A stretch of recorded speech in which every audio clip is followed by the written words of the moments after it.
Hey, what's up guys, Lux here, and we are back with another LEGO Minecraft video, and this time we're going to be taking a look at set 21183, the Training Grounds. This set comes with 534 pieces and retails for $69.99 in the United States. This is one of the more recent sets from the LEGO 2022 wave, and it's not a bad one whatsoever. I mean, in terms of concept, it's a pretty cool one here. As you can see visually, it's very appealing. It also includes a few new features from the newest cave updates, so that's always awesome to see here. Usually LEGO takes a little bit to incorporate new updates, but nowadays we seem to be getting it a little bit more early. So yeah, just taking a look at the top of the box here, we can also see a couple new figures are included in here, this being the Rogue, the Ninja, and mobs we have seen in the past in the Bat and Skeleton. So yeah, two new figures included in here. That's always what you want to see. We are tired of multiple Steves and Alexes. Luckily LEGO has also been doing a little bit better in keeping the set variety there. So happy to see that. But yeah guys, not too much more to take a look at when it comes to the box of this set. So let's get into the build. Alright guys, here's the set fully built up. But before we take a look at the ins and outs of this set in more detail, we're first going to be taking a look at the minifigures.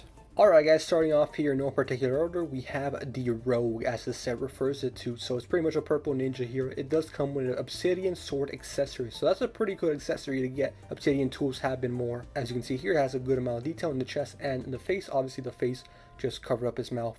You can see his eyes, and has a little bit of a gold highlight to it at the very top of its mask, as well as in the chest. You can see the robes leading down to with what I would assume would be the belt buckle of some sort with the gold tint, as well as a little symbol or badge on the left side of his suit.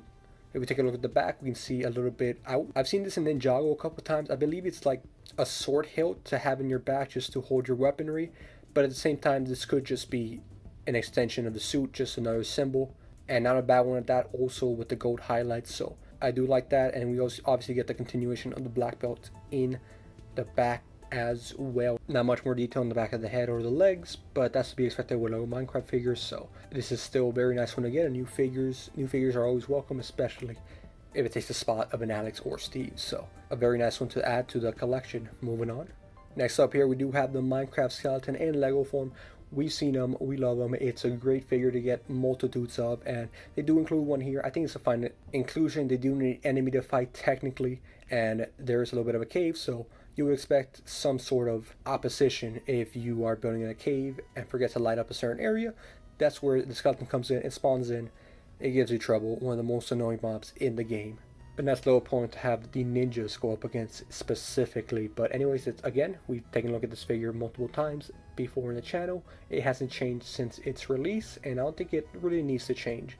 Yeah, that has been the Minecraft skeleton. Moving on. Next up here we do have the Minecraft bat. Now, very simple build right here. We've seen this guy a couple times. He's not the most common mob, but he's definitely one you would expect to see in most cave sets nowadays. But something to note here, he does come in two different stances, one in this floating or flying position, the other one, as how the set does intend and have located in here, in an upside down sleeping position. Now when it comes to this creature or figure build, it only has one exclusive piece, this being the face. You can see there the little mouth and the two eyes, the classic Minecraft eyes as well. So yeah, not much more to take a look at with this bat, just a nice small little inclusion, because this is technically in a cave biome. So yeah, that's been the bat. Moving on.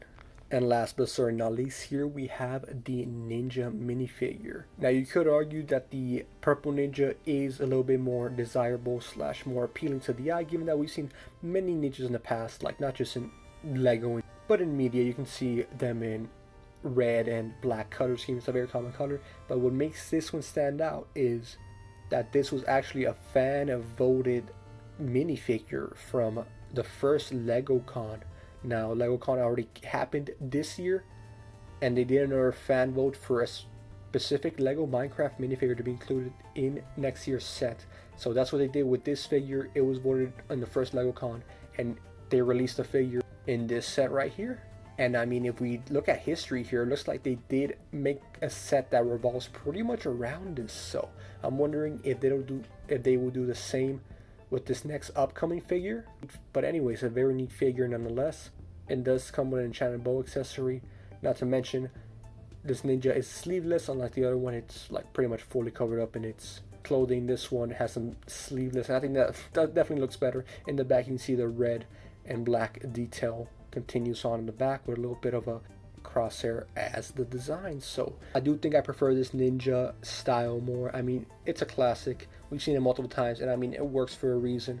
But I guess that has been the figures included in here now. Alright guys, now that we're done looking at the minifigures, let's actually take a look at the build here. We're going to start from the top and move our way to the bottom. So starting off with the very top here, when it comes to representing this little dojo here, the top of it a very nice dark pink. Very much is a good contrast with pretty much everything else here. It does stand out, and in a pretty good way too. You can see they use a little bit of fencing here to elevate the top of the roof and make this stand out even more, making the top here a little bit more of the focus.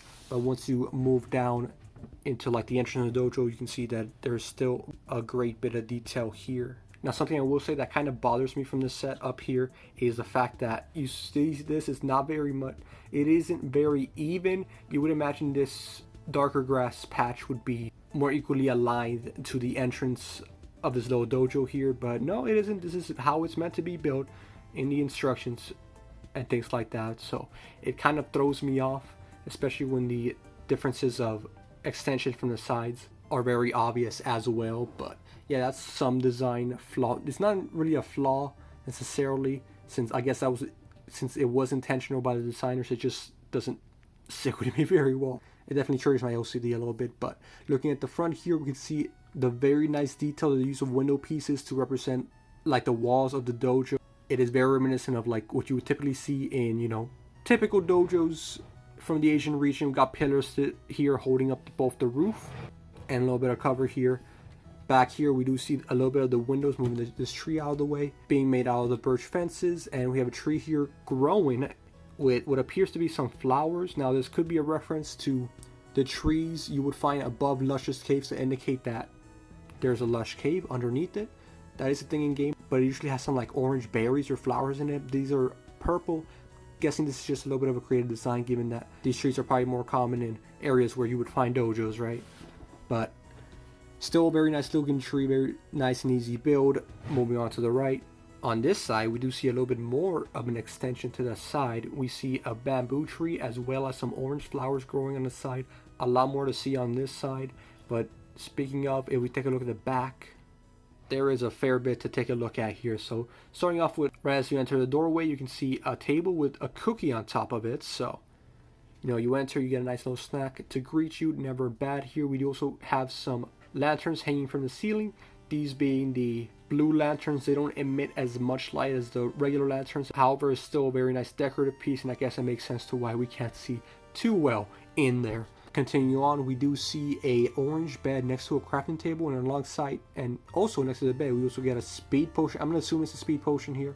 It could just be a water bottle, but you know, ninjas are typically sneaky, so it can very easily be an invis or speed potion. I'm leaning more towards speed because, you know, they're pretty fast too.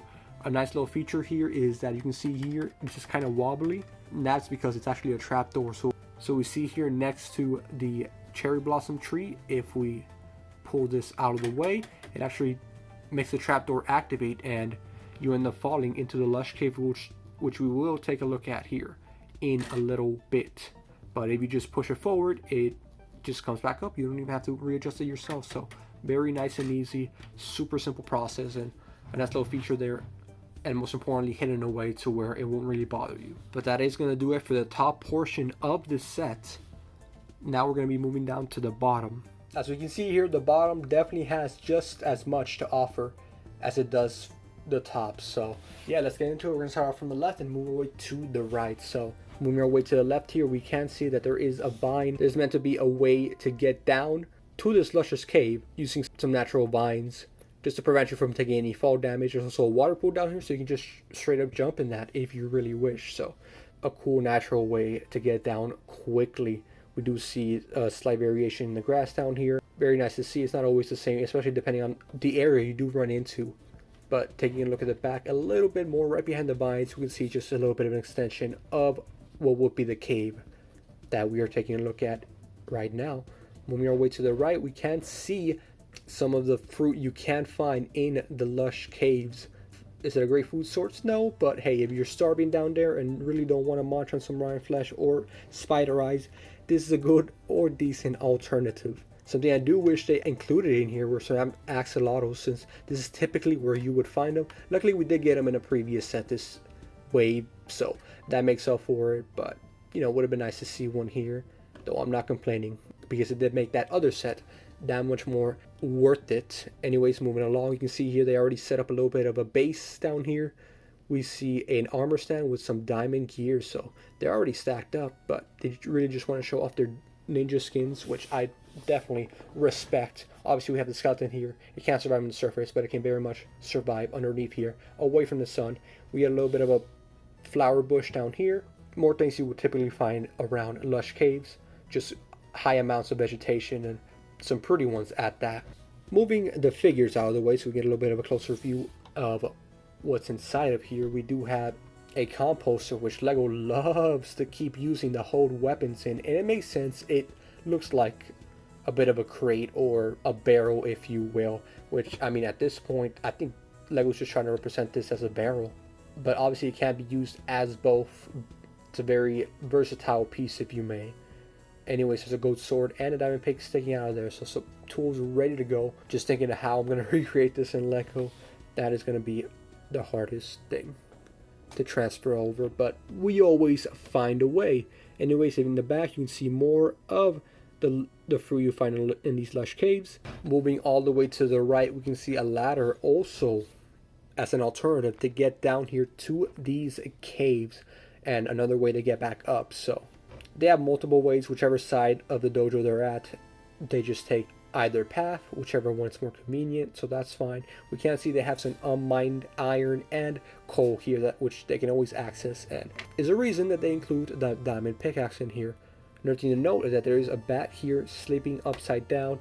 Very neat, very simple build that we already took a look at. So they had a little place for it to hang from the ceiling. Very fitting here. And finally, taking a look at the very back here, in the very back half of the cave, here we can see a furnace in obviously the turned off position. We get a little candle up here, so you gotta have some kind of light source down here, right? We're also gonna get more than just that one skeleton spawning in. We also have an anvil here, so this is probably where they come down to do all their blacksmithing or repairs on their tools. But just a cool little underground base, if you will. You got the main area up top to sleep in. You got this area down below to pretty much expand and do whatever else you want. Storage for tools, armor, and repairs. Alright guys, that is pretty much it for this set. So yeah, it's a super nice little build. Definitely more unique than what we're used to getting from Lego Minecraft. It's not your typical cave or extension of a certain biome or a little farm. So yeah, I love when Lego comes out with like pretty much their own interpretation of what someone would build in Minecraft, and this is no exception. It's a very nice build. However, the price at $69.99, I mean, that's pretty steep. I was lucky to get this at a deal, thanks to one of my friends, John Spriggs. You might know him, you might not. Either way, he hooked me up with this with a far more reasonable price than Lego would ever offer. But while I do like this set, the price definitely strays me away from it.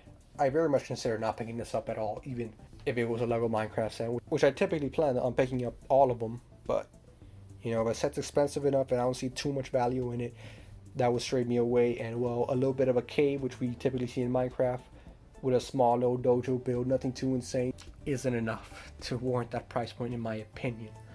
But yeah, that's my thoughts on it. Tell me what you guys think down below. You think this is too expensive? I think so. I honestly do. Lego has come out with a lot of good $20, maybe $30 sets that have been worth the value. I think there's a lot of cool, neat things in here, references, and visually it is very appealing with the cherry blossom tree, the dojo roof, and the bottom trying to represent the lush biome with a bunch of little references to that as well. But yeah, I definitely won't be picking up two of these. I am glad we do get the new skins here in both the ninjas, and as I mentioned before, the fan voted ninja as well. But yeah guys, that is gonna do it for us today. Hope you did enjoy. Tell me down below, did you get the sets? Are you planning on getting it? Did this maybe change your mind if you're gonna get it or not? I'm interested in knowing that. But yeah guys, if you are new here, don't forget to subscribe, consider becoming a member, and I will see you in the next one. Have a good, safe rest of your day. Goodbye.